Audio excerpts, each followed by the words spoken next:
இன்னும் மனிதர்கள் இருக்கின்றார். உலக வாழ்வில் அவன் பேச்சு உம்மை ஆச்சரியத்தில் ஆழ்த்தும். தன் இருதயத்தில் உள்ளது பற்றி அல்லாஹ்வை சாட்சிக்கு கூப்பிடுவான். அவன்தான் கொடிய பகைவனாவான். ஆச்சரியத்தில் ஆழ்த்தும். அவனுடைய பேச்சு, அவன் பேச்சு உண்மை ஆச்சரியத்தில் ஆழ்த்தும். உண்மை அப்படின்னா யார் சொல்றாங்க உண்மை அப்படின்ட்டு? யார் இறைவனுடைய பாதையில் அமைதியும் நல்லிணக்கமான அந்த பாதையில் இருக்கக்கூடிய உண்மை, அமைதியை விரும்பக்கூடிய உண்மை, நல்லபடியாக வாழ வேண்டும் என்று விரும்பக்கூடிய உண்மை அப்படின்னா அவர்களுக்கு அவன் பேச்சு உண்மை ஆச்சரியத்தில் ஆச்சு. நீங்களே அதை கேட்கக்கூடியவர்களாக அந்த பேச்சு ஆச்சரியமானதாக ஏன்னா உண்மை மாதிரியே பேசுவான். அதனால நீங்க ஆச்சரியமா பார்க்க விளம்பரம் பேச முடியுமா? அப்படி ஆச்சரியமா பார்க்க. ஒருத்தர் எழுதுறாரு, உதாரணத்துக்காக அவர் எழுதுறாரு, நான் 3 ஆறுகள் சங்கமிக்கக்கூடிய இடத்தில் குளித்தேன் என் பாவம் போவதற்காக.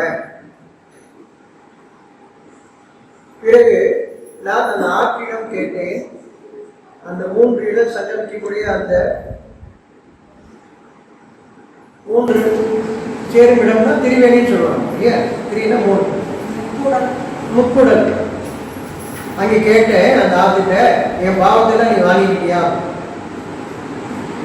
ஆறு சொல்லிச்சு, நான் அந்த அளவுக்கு அறிவில்லாதவளா, அறிவில்லாதவளா? நம்ம ஆறுகள்லாம் பெண்களாக நம்ம சொல்லக்கூடியவங்க இல்லையா? அதனால ஆறு சொல்லிச்சான், நான் அந்த அளவுக்கு அறிவில்லாமலா? நான் பாவத்தை பூரா கடலுக்கு கொடுத்துட்டேன் அப்படின்னு சொல்லிச்சு. இவரு கடல்கிட்ட போயிருக்காரு, கடலே பாவத்தெல்லாம் நீ வாங்கிக்கிட்டியா? அந்த அளவுக்கு முட்டாள் நான் கிடையாது, அந்த பாவத்தை போல ஆகியாக்கி நான் மேகத்துக்கு அனுப்பிச்சிட்டேன்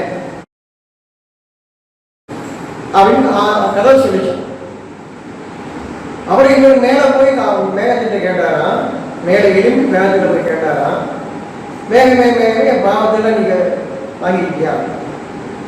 அந்த அளவுக்கு அறிவில்லாம நான் கிடையாது, நான் திருப்பி உண்மையிலே மழையா முடிஞ்சிட்டேன்னு சொல்லிச்சு. அப்ப நம்முடைய பாவங்கள் எல்லாம் மீண்டும் நம்மையே வந்து சேர்ந்து விடும் அப்படின்னு அவர் புரிஞ்சுக்கிட்டார். இந்த கதையில கேட்கும் போது நம்ம செஞ்சதுல நம்மகிட்ட வந்துடும் அப்படின்னு சொல்ல வராங்க. செய்தி அது இல்லை, நமக்குள்ள ஒரு கெட்ட விஷயத்தை விதைக்கிறாங்க. கேட்கும் போது அவ்வளவு ஆச்சரியமா இருக்கு அந்த பேச்சு இல்லையா?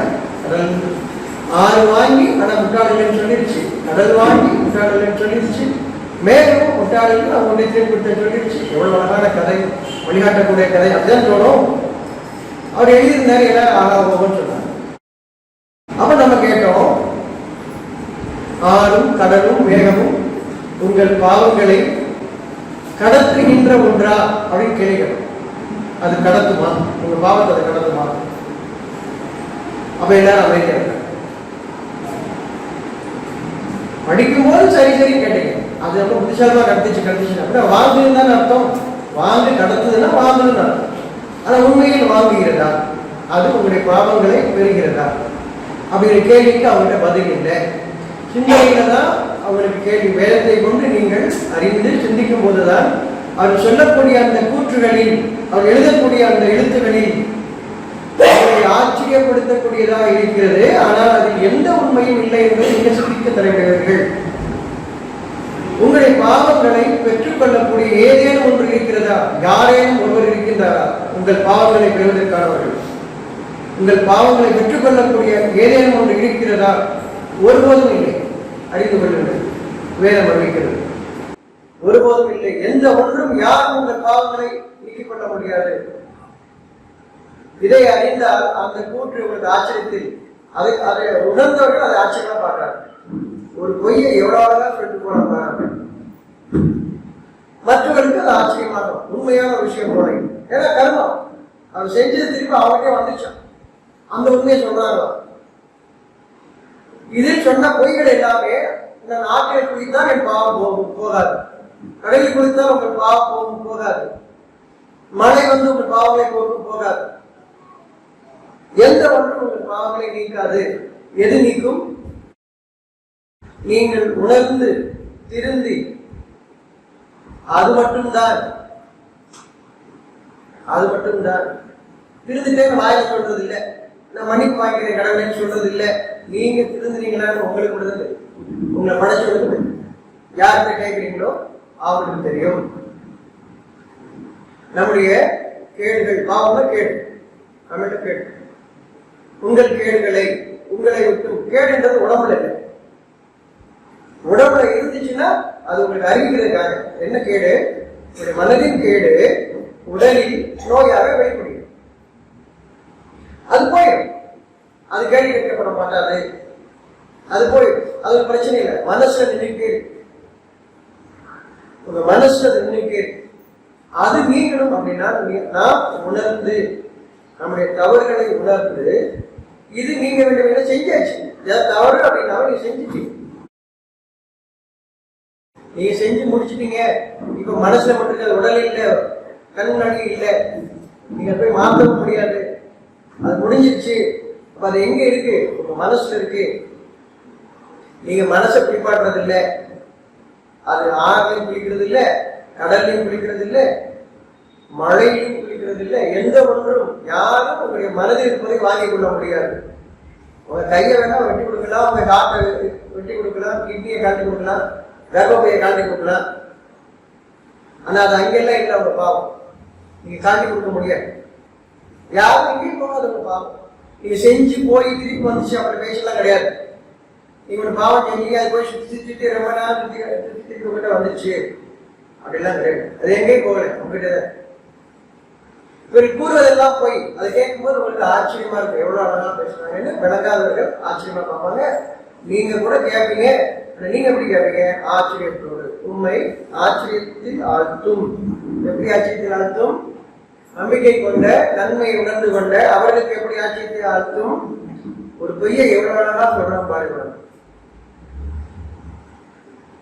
அது ஆச்சரியத்தில் ஆழ்த்தும். ஒவ்வொரு மனிதனும் வேதத்தை அறியும் பொழுது தன் தவறை உணர்கின்றான். தன் தவறை உணரும் பொழுது அதிலிருந்து மீள வேண்டுமே என்று விரும்பும் பொழுது இறைவன் அவருடைய கேடுகளிலிருந்தும் அவர்களை நீக்குகின்றான். மனசு அமைதிப்படாது. நம் இறைவன் நம் கேடுகளை நீக்கும் பொழுது, பாவத்தை தான் கேடத்தான் பாவம் சொல்றான். பாவம் சொன்னா பயந்துறாங்க, என்னன்னு தெரியும். இந்த கேடுன்னு சொன்னா புரியும். ஏன்னா நம்ம மொழியில இருக்குது தரமாக. பாவம்ன்றது நம்ம மொழி நினைச்சிட்டு இருக்கோம், நம்ம மொழியில இல்ல. நம்முடைய மொழியில அந்த வார்த்தை கேடு. கேடுன்னு எல்லாருக்கும் புரியும். பாவம் எல்லாரும் குழம்பு எது பாவம்னு கேட்பாங்க. கேடுன்னு சொன்னா அவன் புரியும், கெட்டது கொண்டாடா புரியும். எல்லாத்தையும் சொல்லுவான், இது கேடா இது கேடு எல்லாம் பண்ணிருக்கேன். பாவம் சொன்னா அவன் மனிதனுக்கு புரியாது. அப்ப நீங்களே சொல்லுங்க சாமி, நீங்களே பரிகாரம் செஞ்சுங்க சாமி, அது மட்டும் சொல்லு. அவ்வளவு சரி. நீ சாமியை யார் உட்கார்ந்துருக்காரோ அவங்ககிட்ட நீங்க போய் அவரே சொல்லிடுவாரு, அவரே பரிகாரத்தை பண்ணிடுவாரு. நீங்களும் போய்க்கிறதாக கடைசியில் அவர் தண்ணியில பிடிக்க சொல்லுவாரு, ஏன்னா ஏதோ ஆறுல பிடிக்க சொல்லுவாரு, கடலை பிடிக்க சொல்லுவாரு இல்லையா, தனியா தெரிஞ்சு சொல்லுவாரு. எதுவும் நம் கேடுகளை நம்மை விட்டு நீக்காத. கேடுகள் உடலில் அல்ல, கேடுகள் நம்முடைய மனதில். மனதின் கேடுகள், மனம் தூய்மையடைகிறது. எப்படி? நாம் நம்முடைய தவறை உணரும் பொழுது மனம் தூய்மை அடைகிறது. நம் தவறை உணர்ந்து இதில் இருந்து நாம் நீக்க வேண்டுமே, இந்த கேடுகளில் நாம் இருந்து நீக்க வேண்டுமே என்ற எண்ணம் வரும் பொழுது நாம் நீக்கிக் கொள்கிறோம். தன் இதயத்தில் உள்ளது பற்றி அல்லாமையே சாட்சிக்கு கூப்பிடுவான். அப்படின்னு அர்த்தம். கடவுளை தவிர வாழ்க்கை எதுவுமே இல்லையா? நான் பிறந்தது, நான் சாகிறது, வாழ்க்கை செய்யற காரியம் எல்லாமே கடவுள். வாயில கடவுள் கடவுள் தான் வரவேற்று ராமா ராமான்னு சொல்லுவாங்க, எல்லாம் அல்லா அல்லான்னு சொல்லுவாங்க, இயேசுவே இயேசுவே. எந்த பெயருக்கு அவர் சொல்லிக் கொடுக்கப்பட்டிருக்கோ அந்த பேரை தான் சொல்லிட்டே இருக்கேன். எப்ப பார்த்தாலும் அதான் சொல்லிட்டே இருக்கேன். அவ்வளவு நான் இறைவனுக்கு பொருத்தமான வாழ்க்கை வாழ்ந்துட்டு இருக்கேன். இறைவன் தான் வார்த்தைக்கு சாட்சி, எல்லாம் சொல்லுவாங்க. சதா சொல்லிட்டே போகல. தன் இதயத்தில் உள்ளது பற்றி அல்லாஹ்வையே சாட்சிக்கு கூப்பிடுவான். அதிகம் சத்தியம் செய்யும் ஒவ்வொருவருக்கும் கேடுதான். நீங்க உங்களுடைய உண்மையை உறுதிப்படுத்துவதற்காக அல்லது நீங்கள் சொல்வது உண்மை என்று பிறர் நம்ப வேண்டும் என்பதற்காக இறைவனை நீங்கள் சாட்சி கலைக்கும் போதெல்லாம் இறைவன் என்றால் போய் சொல்லும் ஒவ்வொருவருக்கும் கேடுதான். நீங்கள் உண்மையா இருக்கின்றீர்களா? யாருக்கும் இதுல நம்ம சொல்றது செய்யறது சரின்னு நம்ம தீர்மானம் பண்றதில்லை. இந்த செய்தியை கேட்கும் பொழுது, இறைவனுடைய செய்தியை கேட்கும் பொழுது நான் எந்த நிலையில் இருக்கின்றேன், ஒவ்வொருவரும் தன்னை பார்த்துக் கொள்வதற்காக நான் உண்மையை அறிவிப்பதற்காக சொல்றேனா இல்லை இவங்க நம்ப வைக்கிறதுக்காக நான் சொல்றேனாங்கிறது எனக்கு தெரியும். ஒவ்வொருவரும் அப்ப ஒவ்வொருவரும் தங்களை பார்த்துக் கொள்வதற்காக இங்க இருக்கின்ற தன் இது இருதயத்தில் உள்ளது பற்றி அல்லாஹ்வையே அப்படின்னு எல்லாரும் கடவுளை தவிர இல்லப்பா வாழ்க்கை நான் சொல்றது எல்லாமே அவனை தவிர இல்லை, அவனை முன்னிறுத்தி தான் எல்லாத்தையும் சொல்லிட்டு இருக்கேன் அப்படின்னு சொல்லக்கூடிய அந்த செய்தியில் அவன் அதை திரும்ப திரும்ப சொல்லிட்டு இருப்பான். இப்போ நம்ம சொல்லும் போது நம்ம பேசும்போது அந்த பேச்சுல எந்த அளவுக்கு நான் மற்றவரை நம்ப வைப்பதற்காக அதை சொல்கின்றேன் அல்லது என் உண்மையை உணர்த்துவதற்காக சொல்கின்றேன். பெரிய பாடுபட வேண்டியதில்லை. நீ உண்மையை சொல்லதான் சொல்லிட்டு விட்டுலாம், அல்லது உங்களுக்கு தெரியும் சொல்ல வேண்டிய அவசியம் இல்லை. யாரும் எனக்கு நான் சொல்றது உண்மையானது என்னையும் என்னை படைச்சவனையும் தெரியும், அதற்காக நீ சத்தியம் செய்ய வேண்டிய அவசியம் இருக்காது உங்க வாழ்க்கை. ஆனால் இவற்றால் வாழ்க்கை கொண்டிருப்பார்கள். தன் இருதயத்தில் உள்ளது பற்றி அல்லாஹ்வே சாட்சி கூறுவான். அப்படின்னா நான் சொல்றது உண்மைன்றத கடவுளை தவிர இல்லப்பா, கடவுள் சத்தியமா இல்லப்பா அப்படிங்கிற பேச்சுக்கள் எல்லாம் அவர்கள் கொண்டு வருவார்கள். அறிகின்றான் அவன் தான் புதிய பகைவன். இது யாரு சொன்னா? யாரோ ஒருத்தர் அப்படி சொன்னா அவனை சொல்லலாம் அப்படி இல்லை. நீங்க அப்படி சொன்னீங்கன்னா நீங்க புதிய பகைவன் நம்ம சொல்லலாம். யாரோட கூறுகிறார்களோ அவர்களுக்கு அறிகின்றான், அவ்வாறு நீ கூறினார் நீ புதிய பகைவன். யாருக்கு? இறைவன். என்னை பற்றி பொய்யான ஒன்றை நீ கூறுகின்றாய், அதனால் நீ புதிய பகைவன் அப்படின்னு அர்த்தம். இது படிக்கும்போது அந்த அப்படி சொன்னார் இல்லையா, கடவுள் சத்தியமா அந்த பெரிய பகைவன் அப்படி அர்த்தம் எடுத்துக்கிறது இல்லை. நான் தவறாக கூறும்போது வேதத்தின் பக்கம் திரும்பி நான் அதை அறிவிக்கப்படும் போது என்னை பற்றி அறிவிக்கின்றார், நீ தவறாக கூறியிருந்தால் நீ தான் புதிய பகைவன் என்று கூறுகின்றார். அவை என்ன அர்த்தம்? அவ்வாறு இருக்காதீர்கள் அப்படின்னு அர்த்தம். திருந்திக் கொள்ளுங்கள், ஆச்சரியப்படும்படியாக பேசாதீங்க, பொய்யானதை பேசாதீங்கன்னு அர்த்தம். உங்கள் உள்ளத்தில் இல்லாததை நீங்க பேசாதீர்கள் அர்த்தம். மறுபடியும் அதை படிங்க, என்ன புரிகிறது? இறைவன் வாக்கு எவ்வாறு நமக்கு வழி நடத்துகிறது, ஒவ்வொரு வாக்கும் எவ்வாறு மனிதனை மனிதனாக வாழ்வதற்கு வழி நடத்துகிறது பாருங்க. யாரையும் நாம் குற்றம் சொல்வதற்கு இல்லை. உங்களை பயப்பட்டுனா நீ பாவம் பண்ணிட்ட அப்படின்னா நீங்க பயந்து. இவர்கள் எல்லாம் வேதத்தை எடுத்துக்கொண்டு மனிதனை பயப்படுத்தி நான் தான் உங்களை இறைவனுக்கு காப்பாற்றுவேன். யாரும் யாரையும் காப்பாற்ற முடியாது. முடிந்தால் உங்களை காப்பாற்றிக் கொள்ளுங்கள். ஒவ்வொருவரும் உங்களுக்கு முடிந்தால் உங்கள் இறைவனிலிருந்து உங்களை காப்பாற்றிக் கொள்ளுங்கள். மற்றவர்களை பயப்படுத்துவதற்காக அல்ல. யாரையும் வேதத்தை கொண்டு பயப்படுத்தாதீர்கள், நீங்கள் பயந்து கொள்ளுங்கள் என்று கூறுகிறார். நீங்கள் பயந்து கொள்ளுங்கள். ஒருத்தர புத்தகத்தை எடுங்க, வேதத்தை எடுங்கன்னு சொன்னா அவங்கள அதை வச்சு பயப்படுத்திருக்காரு. அவங்க சிந்திக்க வைக்கிறாங்க. அவங்கள பயந்துக்கணும். அவருடைய தவறை உணர்ந்து அவர்கள் பயந்து கொள்ளட்டும். நீங்க பயமுறுத்தாது. அவன் பரிகாரம் சொல்றாரு. சரியாக இது மனிதர்களை இறைவனை பற்றி இல்லாததை கூறுவதாகும். அதனால முதல்ல உதாரணம் சொன்னேன். அப்படி அழகான கதைகளாக சொல்லுவாங்க. கேட்கும்போது உங்களுக்கு நிஜம் மாதிரி தெரியும். வேதம் படிக்காததன் காரணமாக, சத்தியத்தை உணர்வறியக்கூடிய சத்தியத்தை உணர்ந்து கொண்டாததன் காரணமாக கேட்கக்கூடிய அந்த கதையெல்லாம் உண்மை இருக்கிற மாதிரி இருக்கும்.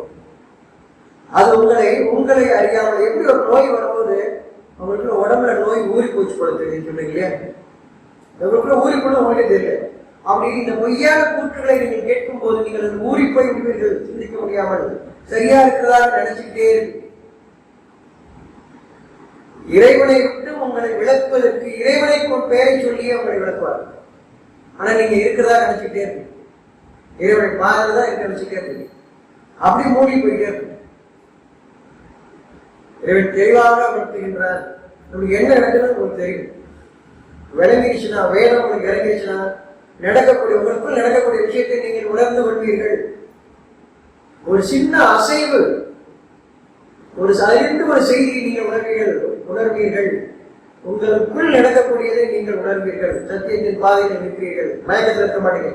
நான் சாமியை கூட்டிட்டு தான் இருக்கிறேன், நான் எப்படி பிரார்த்தனை பண்ணிட்டு தான் இருக்கேன் அப்படின்னு மயக்கத்துல பேச மாட்டீங்க. தெளிவோட இருப்பீங்க. இந்த கஷ்டம் இருக்குங்கிறது தெளிவோட இருப்பீங்க. இருந்துட்டே அதெல்லாம் ஒண்ணு இல்லை அப்படி சொல்லக்கூடாது. சொல்லும்போது நல்லா இருக்கேன்னு சொல்லணும்.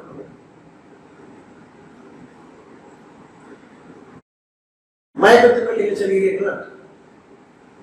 உங்களுக்கு அது கொடுத்திருக்கதே கஷ்டப்பட்டிருக்காங்க இல்லை, நீங்கள் உணர்ந்து கொண்டிருக்காங்க. உணர்ந்த நிமிடமே அது நடவதை நீங்கள் பார்ப்பீர்கள். உண்மையை உணர்ந்த நிலையில் அவன் ஆகுக என்று கூறுகின்றான். அது உங்களுக்குள்ள இறங்கிச்சுனா, வேதம் இறங்கிச்சுனா, அந்த சனமே நீங்கள் சரியாகி வருவதை காண்பீர்கள். உள்ளத்தில் மனசு அந்த பயத்தை வழங்கிட்டே இருக்கும். கடினமான பிரச்சனையா இருக்கும் உடம்புல, மனசு அமைதியா இருக்கும். நீங்கள் சரியாகி கொண்டு வருகிறீர்களா? அந்த சனமே சரியாக கொண்டிருப்பதை நீங்கள் பார்ப்பீர்கள். நான் திருந்த வேண்டும், நான் விளங்கிக் கொள்ள வேண்டும், மயக்கத்தில் இருக்கக்கூடாது. இறைவன் அறிவிப்பது கவனம் இருந்துச்சுன்னா, அந்த சனத்துல நீங்க இருந்தீங்கன்னா, கடந்த காலத்துக்கோ வருங்காலத்துக்கோ போகாம அந்த நிமிஷத்துல இருந்தீங்கன்னா உங்களுக்கான தீர்வு புரியும். இவர்கள்லாம் தங்கள் இறைவனம் இறைவனோடு இருக்கிறார்கள். நான் செத்ததுக்கு அப்புறம் கடவுளை போய் சேருவேன், அதெல்லாம் கிடையாது. நீ வாழும் போதே கடவுளை தான் இருப்பீங்க. நீ செத்ததுக்கு அப்புறம் கடவுளை கொண்டு போய் வழி சொல்லிட்டு இருக்கான். நான் பண்ண பூஜை பண்ண நீங்க அங்க போயிருக்கீங்க, டைரக்டா அங்க போயிருக்கீங்க.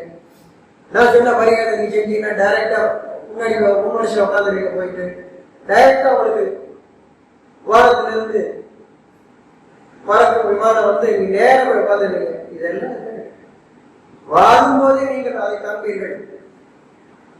இறைவனுடைய செய்தி உங்களுக்கு விலகிக் கொண்டார். வாழும் பொழுது கவலை இல்லை, உங்களுக்கு பயம் இல்லை. இவர்கள் கூற்றுகள் எல்லாம் உங்களை ஆச்சரியப்படுத்தும். உண்மையை அறிந்து கொள்ளவில்லை என்றால், வேதத்தை அறிந்து கொள்ளவில்லை என்றால் நீங்கள் ஆச்சரியமாக கேட்பீர்கள். உண்மையோ என்று நினைப்பீர்கள். அவை உண்மை அல்ல, அவை உண்மை அல்ல. இறைவனோடு போய் சேர்வது என்று செத்ததுக்கு அப்புறம் இல்லை, நீங்கள் வாழும் போதே உங்கள் இறைவனோடு தான் நீங்கள், அதாவது இறைவனுடைய வாக்குகளோடு. செத்ததுக்கு அப்புறம் நீங்க கடவுளோடு போய் சேர முடியாது. இறை வாக்கு உங்களை வாழ வைக்கவே தவிர இந்த வாழ்க்கையில மட்டும் தான் பார்க்க முடியாது. அந்த வாழ்க்கையில நம்ம கண்ணு வேற மாதிரி பார்க்கலாம். நம்ம கண்ணு முழுவா மாறிடும். ராத்திரில வாங்குற பாகமெல்லாம் வந்துடும். கடவுள் நேரில் பார்த்துடலாம். எப்பயுமே நீங்க உங்களை பார்க்க முடியாது. என்றுமே உங்களால் பார்க்க இயலாது. இந்த கண்களை கொண்டு பார்க்க இயலாது. அவனுடைய வாக்குகள் நம்மை வழிநடத்தும். எப்பொழுதும் அவருடைய வாக்குகள் வழிநடத்தும். வாக்குகளை உணரக்கூடியது உங்களுடைய மனம், ஐம்புறங்கள் அல்ல. கண்ணு, காது, மூக்கு, வாய் எதுவுமே இறைவனுடைய வாக்களை உணராது. உங்களுடைய மனம் மட்டும்தான் உணரும். அறிவுகள் அது மட்டும்தான். அங்கே செய்தி சென்று சேர்கிறது, இறை செய்தி சென்று சேர்கிறது.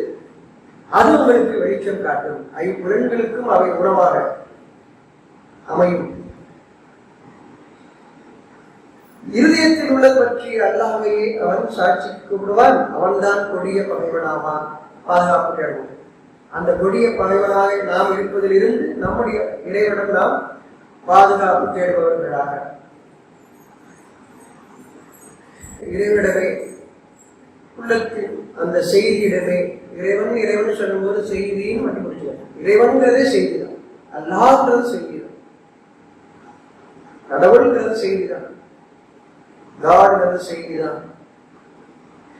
அது உள்ளத்துக்கு, உடம்புக்கு இல்லை. ஏன் உடம்புக்கு இல்லை?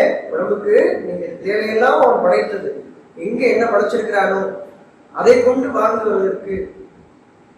நம்ம ஊர்ல என்ன விளைஞ்சிருக்கோ, என்ன சுத்தி இருக்கோ அதுதான் நமக்கு. இன்னொரு ஊரில், இன்னொரு நாட்டில், உலகத்தின் இன்னொரு பகுதியில் அது வேறு. அதுதான் வேணும். அங்க இருக்கிறவங்க அதெல்லாம் அப்படி இல்லை. உங்களை துன்பப்படுத்துவதற்காக நாம் உங்களுக்கு எந்த ஒன்றையும் படைக்கவில்லை, வீணாக எந்த ஒன்றையும் படைக்கணும்னு சொல்லி அதை பற்றி அறிவு எனக்கு வேண்டும், அவ்வளவுதான். என்னை சுற்றி இருக்கக்கூடியவற்றில் உள்ள அறிவு எனக்கு வேண்டும், அவ்வளவுதான். இதை இப்படி வாழ்றதுக்கு அமெரிக்கா போகணும், இப்படி வாழ்றதுக்கு ஆப்பிரிக்கா போகணும், ஒன்றும் எங்கேயும் போக முடியாது.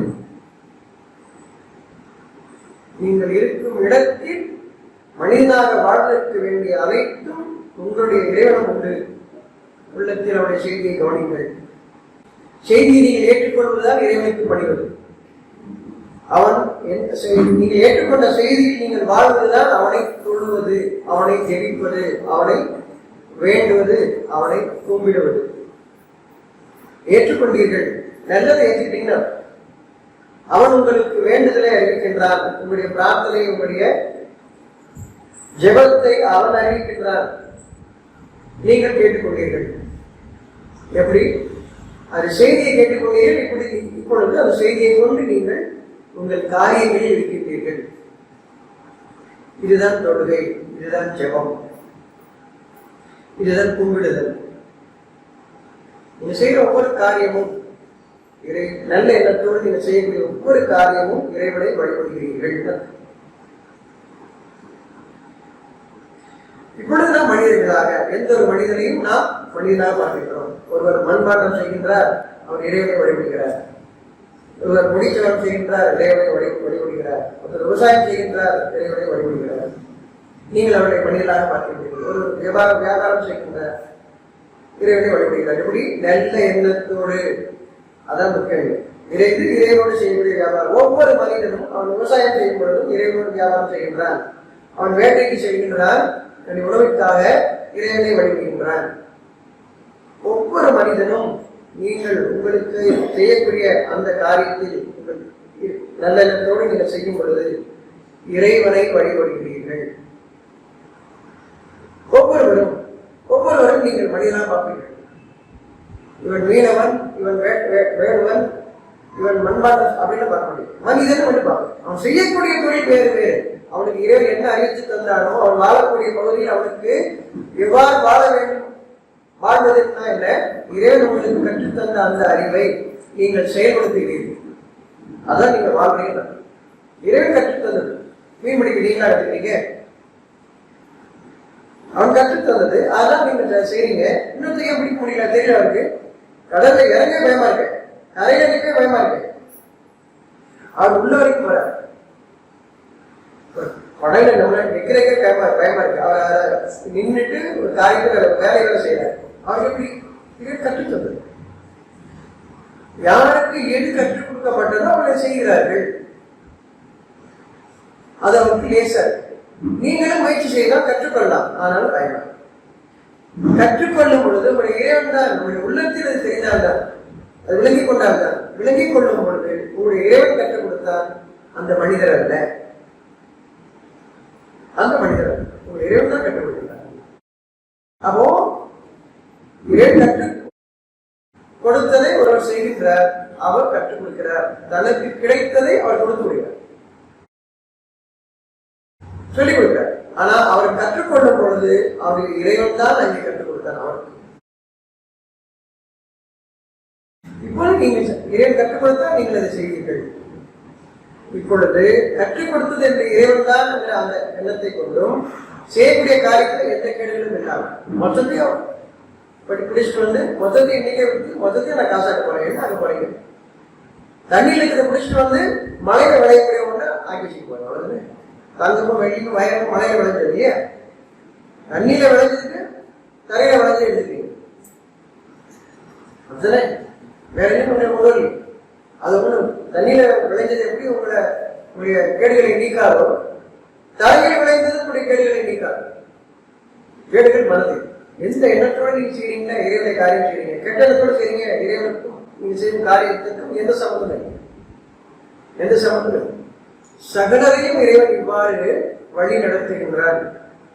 ஒவ்வொருவரும் தன்னுடைய தொழுகையில், தன்னுடைய ஜபத்தில், தன்னுடைய சாமி கும்பிடுதலில் இருக்கின்றார்கள். அதில் அவர்கள் உண்மையோடு இருக்க முடியும். கேடுகள் இல்லாமல் கேடுகளை விலக்கிக் கொண்டு நன்மையை தானும் செய்து பிறருக்கும் ஏவுபவர்களாக சொல்லிக் கொடுத்தா நல்லா சொல்லுவான். இது கத்திச்சு நமக்கே போட்டியாக அந்த எண்ணெய் இருக்காது, அந்த எண்ணெய் இருக்காது.